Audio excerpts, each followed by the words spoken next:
And now, a tale well calculated to keep you in suspense. I only ask the place and time enough to give some small meaning to the meaningless and point to having lived. Listen now to 2462, starring Lawson Zerbe, and written especially for Suspense by George Bamber. I woke up on the floor, shivering. All my clothes were gone. It was like a nightmare I had dreamed many times before and dreaded coming true. At first, I thought I'd awakened in my own room, that somebody had taken all my furniture as well as my clothes. But then I realized it wasn't so much a room as it was a cube. An empty, sterile cube with luminescent walls that hummed with a soft blue-green light.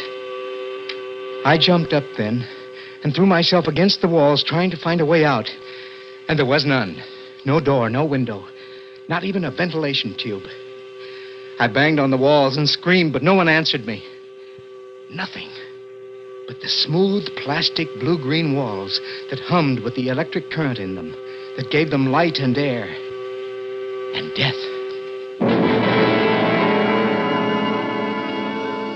I slumped back down to the soft foam plastic floor of my cell, afraid to admit to myself where I was, and squeezed my eyes tight against the walls because I was afraid I was going to cry. Just then, the wall in front of me slid back on its tracks, and in the pale light of the corridor, I could see a large, shambling man in prison coveralls with a 9-digit number tattooed on his forehead. What do you want? Follow me. He turned his back on me and stepped on the moving conveyor in the corridor. I stumbled after him because I was afraid to be alone. And I had to know what was happening. Where are you taking me? No talk. Follow me. I could tell by the steady movement of his jaw and the dull, faraway look on his face that I could question him all day, and it wouldn't do any good. He was chewing tranquil gum, and the effect of that stuff lasts for a week. I could scream at him, and it wouldn't bother him. Nothing would bother him unless I tried to escape. I knew where I was now. There could be no doubt of that. I rode behind my silent guard, up and down what seemed like endless corridors, past row on row of cells just like the one I had left. Some of them had their reverse scanners on. That means you could see in, but the prisoners couldn't see out. Some of them were sitting in the middle of their cube, staring at nothingness. But most of them were slumped on the floor, asleep, kept that way by somnogas, a gentle gas that kept the inmates unconscious and manageable until their cases came up. I knew one day I would wind up here. And here I was in the most scientific escape-proof termination center in the world. In here. The guard stepped off the conveyor in front of a heavy chrome door marked courtroom and pushed a button. I moved through the doorway like a schoolboy called upon to recite. The room was not much bigger than the cell I had left, and as empty. A lieutenant sat behind a desk. His plastic bars gleamed at me brightly from his shoulders. I heard my guard close the door behind us, and then I noticed that one wall was completely covered with the sleepy face of a computer. Sit down. Sit down. I did as I was told on the only other piece of furniture in the place, a small 3-legged stool in the middle of the room. I wished that they had given me some sort of clothes to cover my nakedness because there was a young girl, a secretary, sitting on an electro-writer, taking down everything that was said, feeding it into the computer.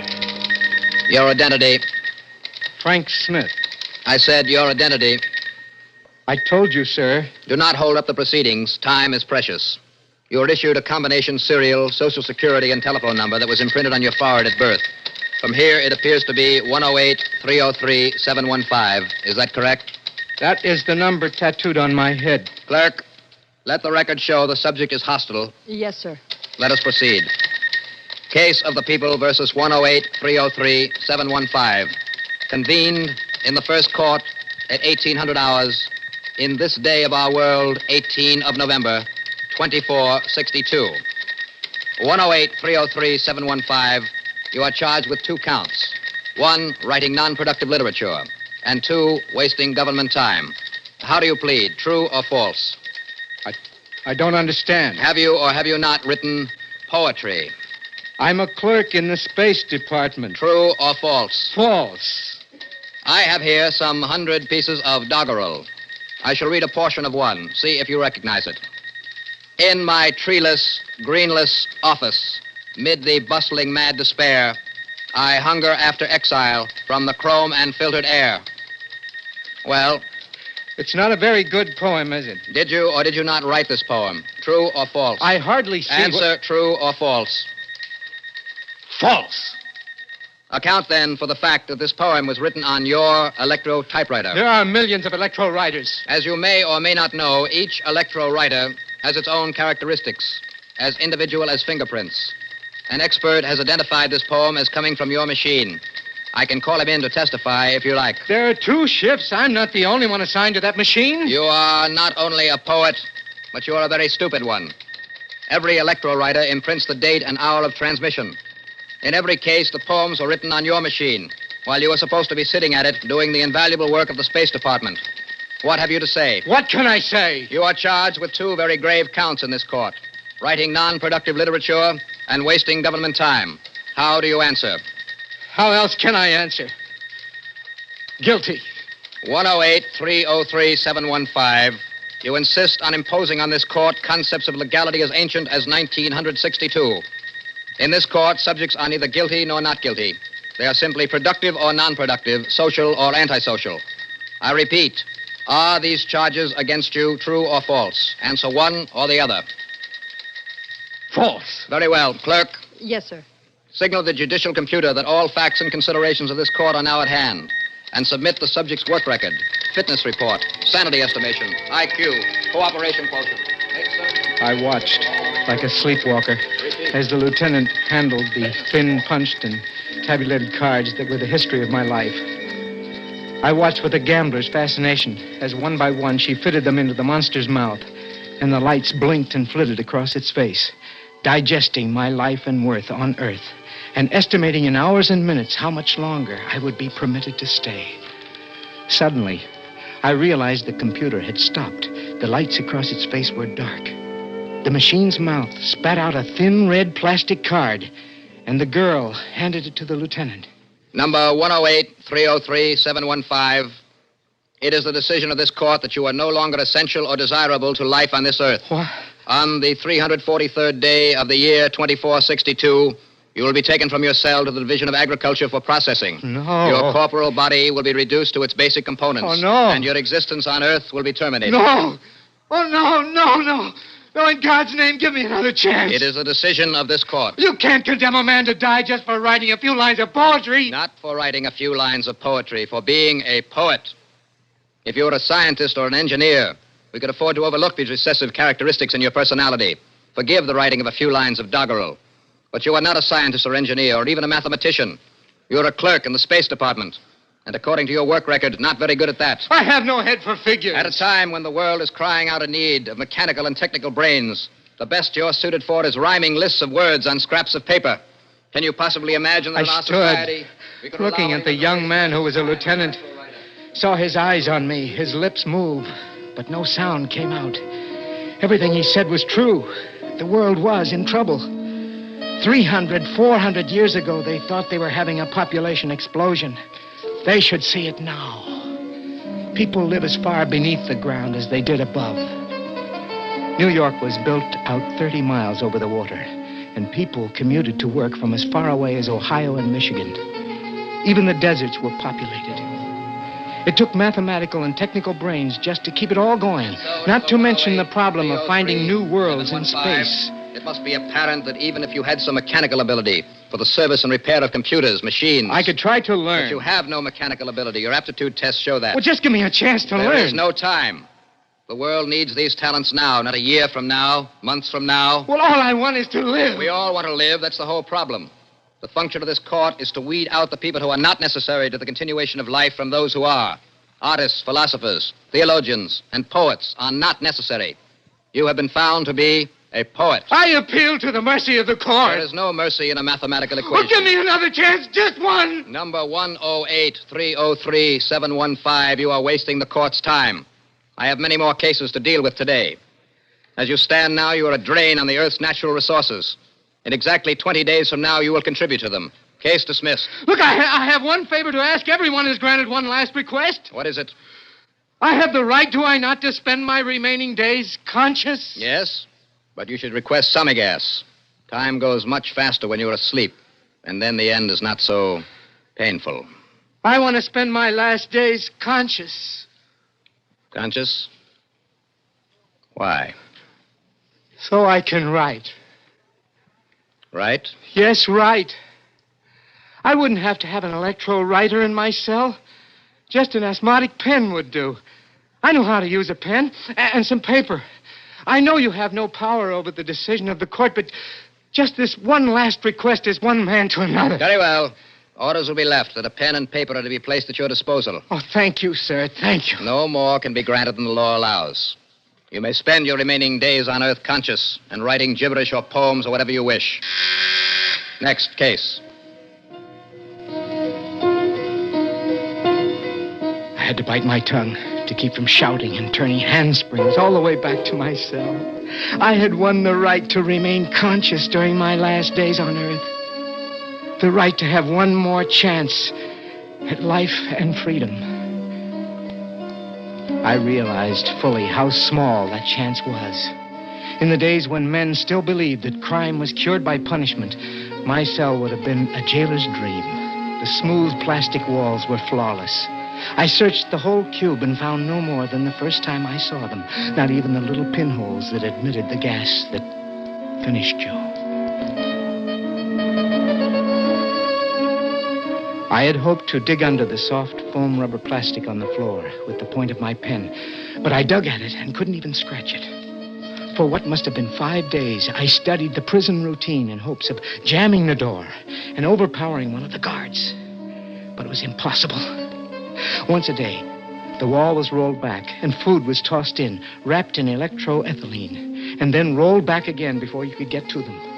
It was impossible to wait near the wall because the guards could see you waiting there and would not open it until you were well back in the center of the cell. On what must have been the 10th day, I began to have hallucinations. People began to appear in my cell and chat with me. People who had long since been dead. To stave off madness, I picked up the broken stub of my pen and began to write feverishly. I wrote a poem to the girl I had seen once when I was 14. And then I wrote about the last blade of grass I had seen. I wrote faster and faster until I was completely wrapped up in the joy of writing. Writing about all the things I could remember. Until I lost all track of time, of place, and then... Oh, no. No, it isn't time. I still have 20 days left. Oh, 20 days, he said. Quiet, son. You still have 2 days to go. What do you want? To talk. Mind if I come in? It's your prison. He didn't come all the way in, but stood in the door, out of sight, off the hall, but blocking my way. He was a very old man with mottled parchment skin. His prison coveralls hung on him like elephant skin. Oh, who are you? I'm the night duty guard. What do you want? Oh, just to talk. I've never seen you before. Oh, but I've seen you. Every night I've been looking over your shoulder, reading the things you write. I hope you enjoyed yourself. I did. I haven't read any new poetry in 50 years, since the computers came in. You've got away with words. Thank you, sir. That's all right. There's one poem you wrote night before last. I wonder if I could see it again. Which one, sir? The one about a man's going to die and doesn't know why. Oh. You mean this one? Yes. Yes, that's the one. Would you mind reading it for me? My eyes tire easily. Okay. In the monumental silence of a long and pointless strife, I'm pained at my reluctance to let go this last of life. I only asked the place and time enough to give some small meaning to the meaningless and point to having lived. Yes, I like that. How would you like to get out of here? Are you crazy? No, Nobody leaves here alive. guards do. But I'm not a guard. You could be. Oh, now I know you're crazy. You could be if you put on my clothes, my uniform. That wouldn't do any good. They'd still recognize me by the number on my forehead. That's what gave me the idea. Look at your number and look at mine. 108, 808, 715. Only the 8s are different. Yes. We could take that pen of yours and make your 3s look like 8s. But you're an old man. I'm young. They'd recognize the difference immediately. No, they wouldn't. The only one who sees me is the guard that relieves me, and he's unhappy, Gum. The only thing he looks at is my number. As long as that's right, he's happy. He couldn't tell you what I looked like if his life depended on it. But why? I don't know why. Maybe I just like poetry. Maybe it's because I'm going to die anyway. Look at me. I'm 110. Yesterday, I read where they're going to start eliminating everybody over 102. It'll probably be law before the year is out. But that's still a year to live, maybe more. A year of what? I can't smell anymore. My taste buds are gone. My hands and feet are always cold. That's not the real reason, is it? No. No, it isn't. Then what is? I have a granddaughter about your age. Beautiful girl. She used to write and paint some when she was young. Of course, we had to discourage it after the computers came in. Well, it just would make me feel good to know they hadn't stamped out the genes for poetry completely. I hate to live in a world where you don't get anything more than what comes blasting in at you over the telecommunicator. Well, what do you say? Are you willing? I'm willing, if you are. Oh, good. Now, listen carefully. He sat up most of the night, explaining his job to me, cross-questioning me to be sure I remembered it right. His job was simple, mostly just pushing buttons. The difficult part would be finding my way out of the huge prison without looking like I was groping and getting off the overhead rail at the right stop to find his daughter's home. Finally, when he was convinced I had it right, he left, promising to change places with me the following night. I was almost afraid to believe him. The hours of what was to be my final night on Earth crept by. The day had been bad enough, but the night was worse. 100 times I decided the night was over, that it had all just been a sadistic trick by the old man so he could watch the agony of my final hours on Earth to pass the time. I was just about to beat against the walls and scream when... Quickly, help me out of these coveralls. I thought you wouldn't come. I had to wait till just before the end of the watch so you'd have the best chance of escaping. How much time do I have left? About 20 minutes. The day guard will be coming to relieve me soon, so hurry, will you? Where's your pen? Here it is. Hold your head still while I change these 3s to 8s. All right. Yeah. Remember, stay on the overhead rail until you get out of Arizona. My daughter is the next stop after that. Okay. There, you're finished. Goodbye. I don't want to say... Don't say anything. Say goodbye before I change my mind.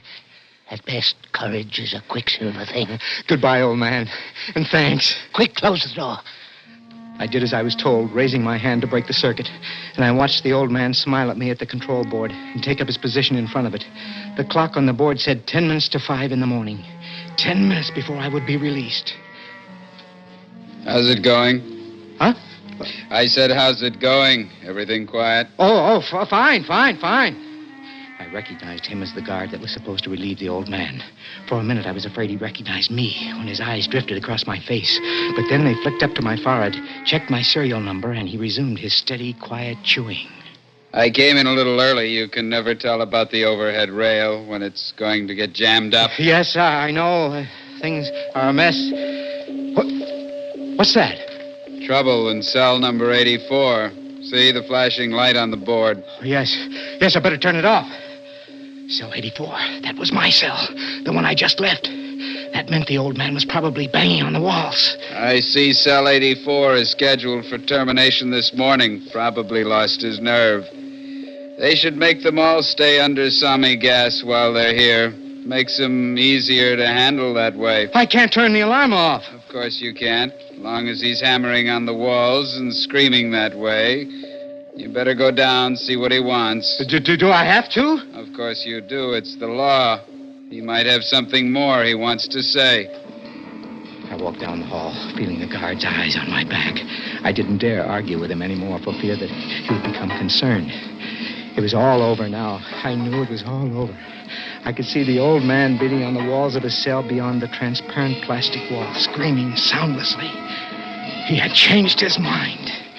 He wanted to live. In a minute, he would be running down the hall, shouting for help.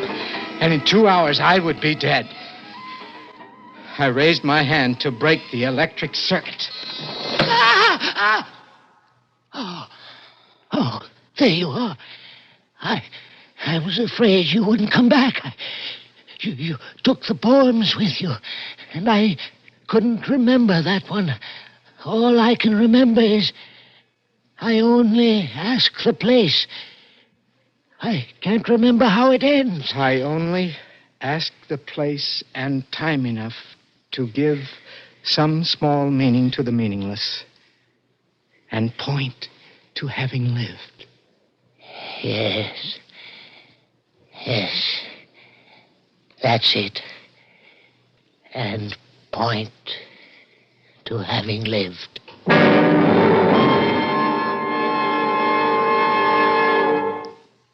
Suspense. You've been listening to 2462, starring Lawson Zerbe, and written especially for Suspense by George Bamber. Suspense is produced and directed by Bruno Zerato Jr., music supervision by Ethel Huber. Featured in tonight's story were Robert Randall as the lieutenant, Bob Dryden as the old guard, William Mason as the young guard, and Rosemary Rice as the court stenographer. Listen again next week when we return with Please Believe Me, written by Ben Kagan. Another tale well calculated to keep you in suspense. They're the most. Bing Crosby and Rosemary Clooney weekdays on the CBS.